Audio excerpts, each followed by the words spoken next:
Physio. मेरा नाम नेहा सिंह है और मैं सेकेंड ईयर फिजियोथेरेपी स्टूडेंट हूँ।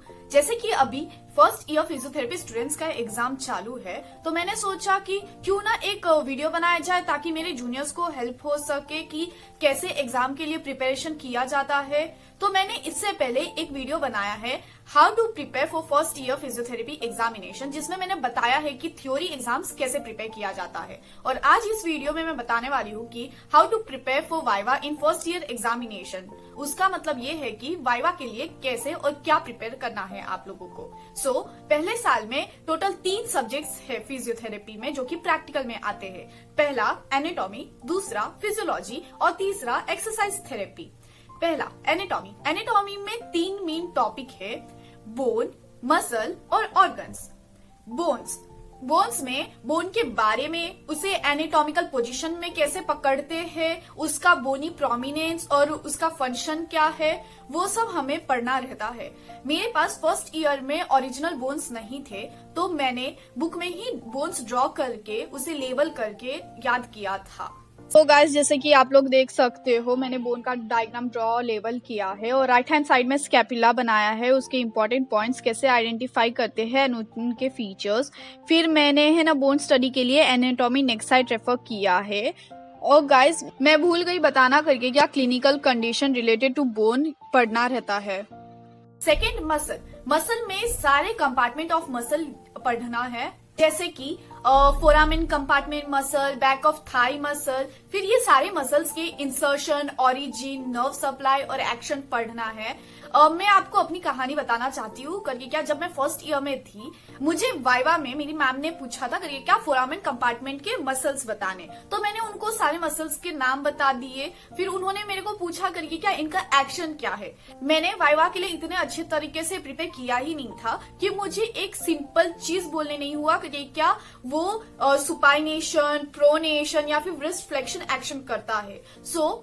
एनाटॉमी बहुत अच्छे से प्रिपेयर करिए। और फिर तीसरा आता है ऑर्गन्स में ऑर्गन्स के बारे में, उनका फंक्शन क्या है, फिर उससे एनाटॉमिकल पोजीशन में कैसे पकड़ते हैं, और organs like liver, kidney, heart. फिर ये भी पढ़ो करके क्या वो ऑर्गन्स पेयर्ड है या नहीं है।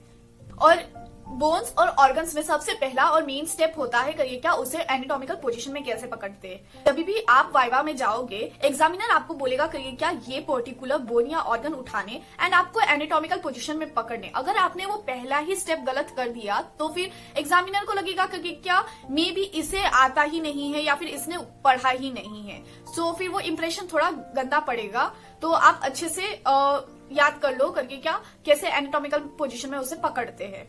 फिजियोलॉजी में सारे टेस्ट कर लो, फिर टेस्ट में कौन सा सॉल्यूशन यूज होता है, क्यों होता है एंड वो सॉल्यूशन का क्या मैकेनिज्म है। देन सारे ग्राफ्स कर लो, जैसे कि सिंपल मसल ग्राफ। देन सारे इंस्ट्रूमेंट्स पढ़ लो, फिर वो इंस्ट्रूमेंट्स को क्यों यूज करते हैं और कैसे यूज करते हैं वो भी। एंड देन एग्जामिनर आपको थ्योरी में से भी कुछ क्वेश्चंस पूछ सकते हैं। तो फिर इंपॉर्टेंट टॉपिक जैसे कि न्यूरोमस्कुलर जंक्शन पढ़ लो, और फिर उसमें चैनल कब ओपन होता है और क्यों ओपन होता है, वैसे सब पढ़ लो। एक्सरसाइज थेरेपी में सारे डेफिनेशंस कर लो, सारे प्रैक्टिकल वाले टॉपिक्स कर लो और उसे कैसे परफॉर्म करते हैं वो भी कर लो, जैसे कि पैसिव और active exercise, then starting and derive position, goniometer, massage, suspension therapy. जब भी आप वाइवा में जाओगे आपको एग्जामिनर एक केस देगा करके क्या ये पेशेंट को ये हुआ है, इसके ऊपर मसाज करो या फिर रेंज ऑफ मोशन चेक करो या फिर एक्टिव या पैसिव एक्सरसाइज बताओ। तो मेरा ये सजेशन है कि जब भी आप जाओ आप ये फॉलोइंग सेंटेंस बोलो जो कि मैं अभी बोलने वाली हूँ, और वो ये है कि ma'am sir, my patient is complaining about XYZ condition since a week. I have checked for all the indications and contraindications.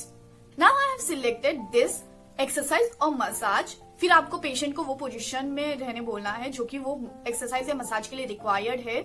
आपको पेशेंट को बहुत अच्छी तरीके से इंस्ट्रक्ट करना है, फिर आप अपना एक्सरसाइज या मसाज चालू कर दो। ये आप फॉलोइंग सेंटेंस बोलोगे तो फिर एग्जामिनर के ऊपर एक अच्छा इंप्रेशन पड़ेगा और आपको थोड़े बहुत मार्क्स मिल सकते हैं। आई होप कि ये आपको हेल्प करे, और फिर ऑल दी बेस्ट मेरे सारे जूनियर्स को। Bye bye, take care.